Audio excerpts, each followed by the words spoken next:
पती पत्नीचं नातं विश्वासावर टिकून राहतंय. त्यामुळे दोघांनीही एकमेकांचा विश्वास जिंकणं महत्वाचं असतंय. मात्र सध्याच्या युगात अनेक महिला आणि पुरुष मंडळींचे विवाहबाह्य संबंध असल्याचे समोर येते. अशा घटनांमुळे सुखी संसार मोडतात. अशाच सध्या सोशल मीडियावर असाच एक व्हिडिओ सध्या व्हायरल होत आहे. आपला जोडीदार आपल्याला फसवून दुसऱ्या व्यक्तीसोबत संबंध ठेवत असल्याचे समजल्यास मोठा धक्का बसतो. अनेक व्यक्ती या गोष्टींमुळे डिप्रेशनमध्ये सुद्धा जात असतात. अशाच सोशल मीडियावर व्हायरल होत असलेल्या व्हिडिओमध्ये एक महिला आपल्या पतीला परीक्षेला जात आहे असं सांगून घराबाहेर पडली. मात्र परीक्षेला न जाता ती आपल्या बॉयफ्रेंड सोबत फिरत होती.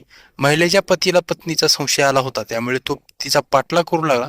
रस्त्यावर पत्नीला शोधत असताना आपली पत्नी परपुरुषासोबत असल्याचं त्याला दिसलं आणि ती आपल्या बॉयफ्रेंड सोबत बाईकवर फिरत होती. हे पाहून पती फार भडकला. जिच्यावर जीवापाड प्रेम केलं, तिने आपल्याला फसवलं असा विचार करत त्याने आपल्या मोबाईलमध्ये पत्नीची वागणूक या ठिकाणी कैद केली. व्हिडिओ बनवत असं वागण्याचा तिला जाब विचारला. तसेच भर रस्त्यात गोंधळ घातला.